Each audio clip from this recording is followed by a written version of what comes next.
Hello and welcome once again. आज हमने किसी टॉपिक पर डिटेल वीडियो नहीं बनाया है क्योंकि आज हम बात करेंगे अपने गेस्ट के साथ। पूछेंगे उनसे जर्नलिज्म की फील्ड में करियर बनाने के बारे में इन डेप्थ क्वेश्चन।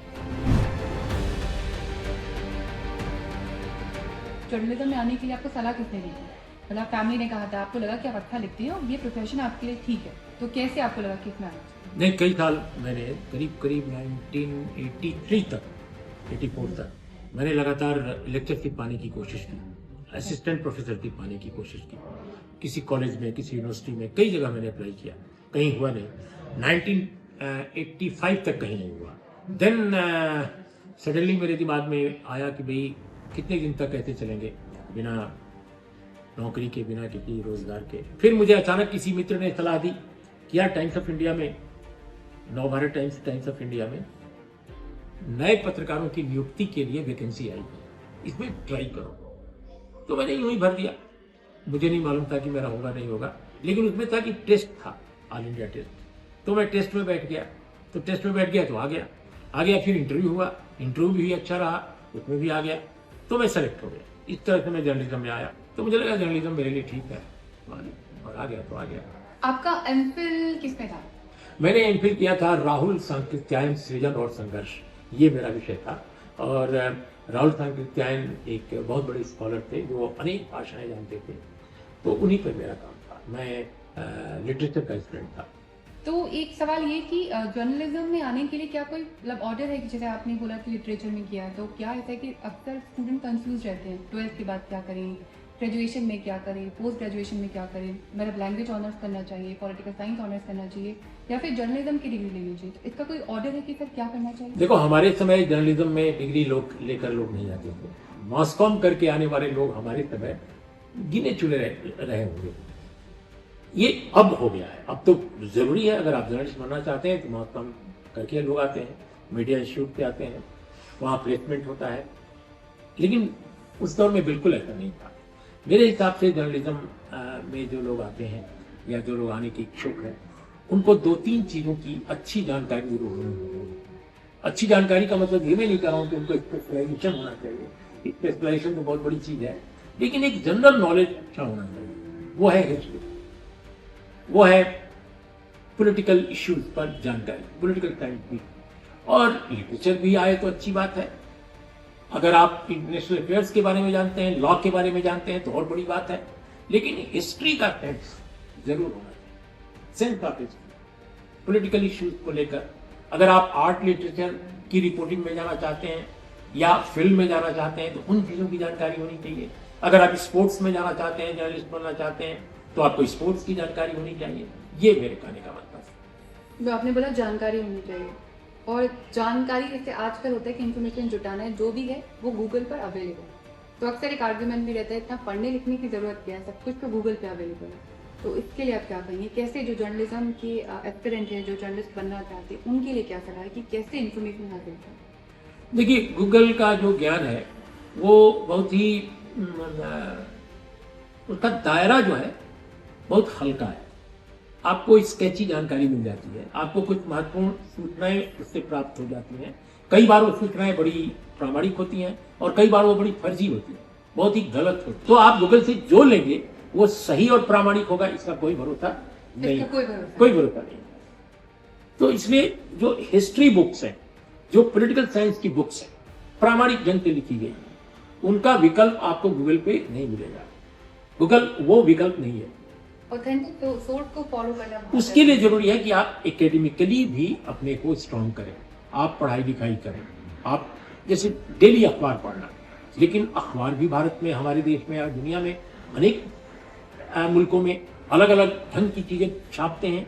एक ही विषय पर 5 अखबारों को उठाकर पढ़िए, सबकी न्यूज हो सकता है अलग अलग हो। 40 साल से भी ज्यादा का करियर रहा है, तो इस करियर के दौरान कोई सबसे डिफिकल्ट टास्क आपको लगा कि आपने कोई न्यूज़ कवर करना था, कोई और मुद्दा था, आप उसे किसी और तरह से रखना चाहते थे, कलीग्स या फिर आपका जो टीम है वो कुछ और चाहती है, तो कैसे आपने उसको सॉल्व किया है, जो सबसे डिफिकल्ट टास्क? डिफिकल्ट जैसे बहुत सारी चीजें होती हैं, लेकिन एक बेचारगी अपनी बताऊं मैं। वो बेचारगी एक दौर में नजर आई कि 1999 में मैं करगिल वॉर कवर करने गया था हिंदुस्तान अखबार के लिए, उनके ऑफिशियल मतलब उनके पत्रकार के तौर पे मैं एकमात्र जर्नलिस्ट था जो वहाँ गया था उनके अखबार से, हिंदी पे। उन दिनों बाजार में एक इरेडियम कंपनी का वो एक था फोन, क्या था उसका नाम, सैटेलाइट फोन। सैटेलाइट फोन आया था बाजार में, तो मैं चाहता था कि मुझे भी सैटेलाइट फोन मिले। अच्छा। लेकिन हमारे संपादकीय जो विभाग था उसकी लापरवाही कहिए या मैनेजमेंट से न लड़ पाने की कमजोरी कहिए, मुझे नहीं मिला। जब मैं जाने लगा यहाँ पे करगिल वार कवर करके मुझे सैटेलाइट फोन नहीं मिला जिससे कि मैं नियमित रूप से अपनी खबरें वहां भेजता, क्योंकि तो जानती हैं पहाड़ियां हैं और वो भी बहुत भयानक पहाड़ियां हैं। करगिल लद्दाख का इलाका है, तो आप खबर कैसे भेजेंगे जब आपके पास फोन नहीं है, जब आपके पास आप फैक्स नहीं है, फैक्स काम नहीं करता कई जगह। भाई लड़ाई के मैदान में फैक्स कहां से पाएंगे जी? रेयरेस्ट ऑफ रेयर होता है, तो बहुत मुश्किल होता है। तो फिर अंग्रेजी के कुछ अखबारों को सैटेलाइट फोन मिल गए थे।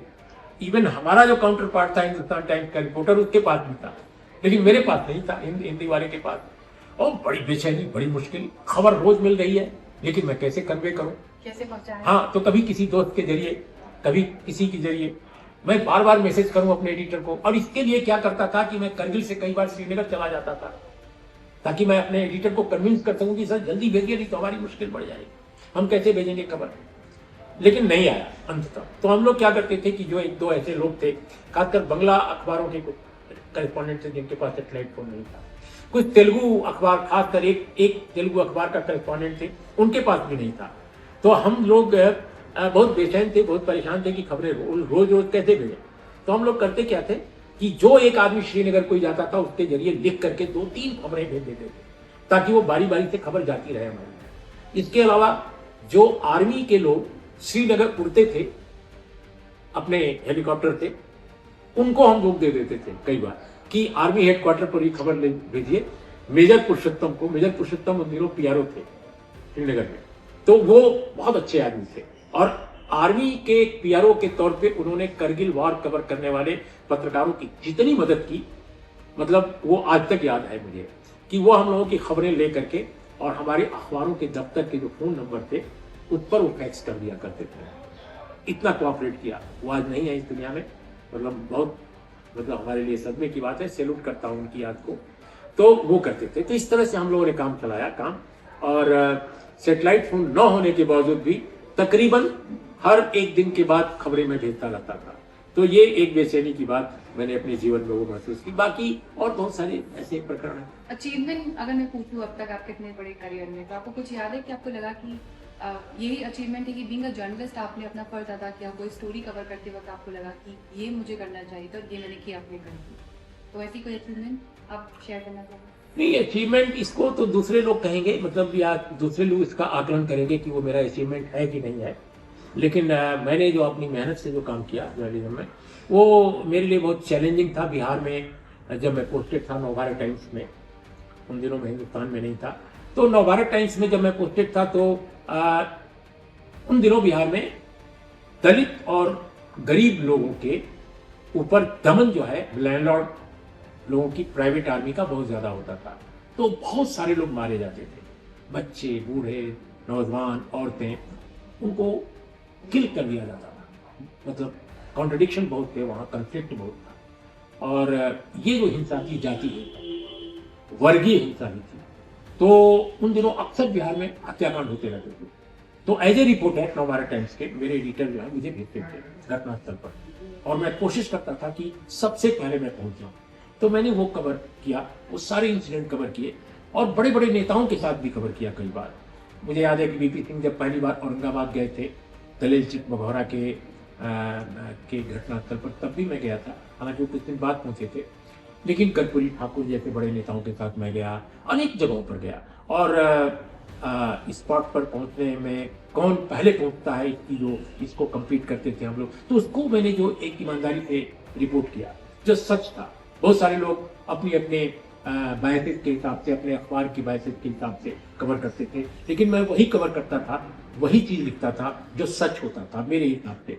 ये नहीं कि पुलिस जो कह रही है वो लिखे। आपने अपने डिफिकल्ट एक फेज का जिक्र किया, तो जो बच्चे अभी जर्नलिस्ट रिपोर्टर करना चाहते हैं, रिपोर्टिंग करना चाहते हैं, उनको आप क्या सलाह देंगे? एक अच्छा रिपोर्टर क्या होता है, क्या क्वालिटीज, क्या स्किल्स होनी चाहिए? मैंने कहा ना कि जो सच है जी, उसको जानने में पूरा समय खर्च कीजिए।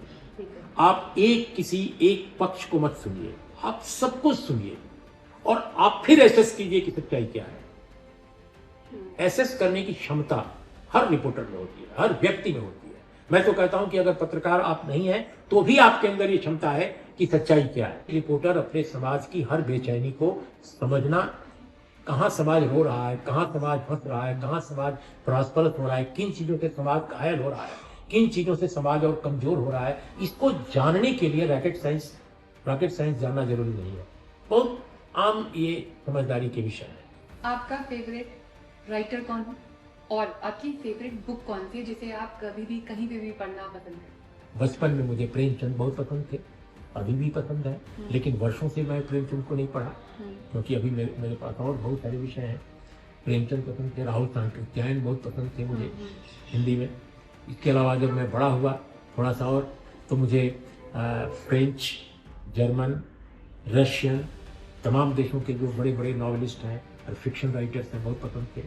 और उनकी जो किताबें अनुदित होती थी अंग्रेजी में या हिंदी में, उनको हम लोग पढ़ते थे।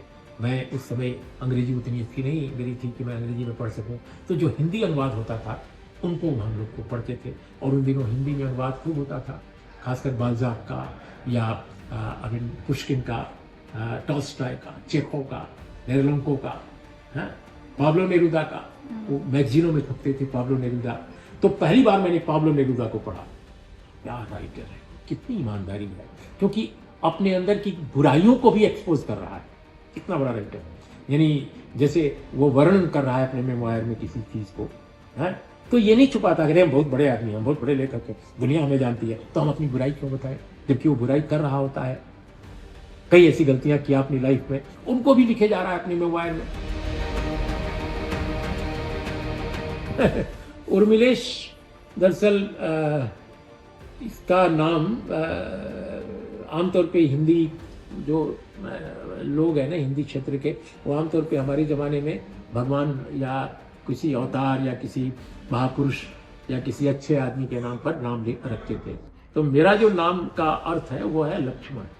लक्ष्मण, हाँ, क्योंकि उर्मिला धन ईश, उर्मिला प्लस ईश इससे बना है।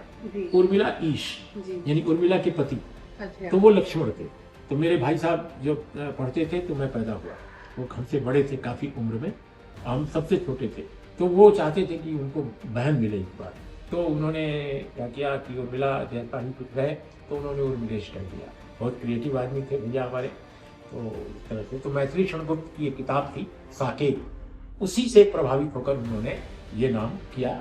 उर्मिला की कैरेक्टर है, मेन कैरेक्टर उस किताब की, साकेत नाम है किताब का।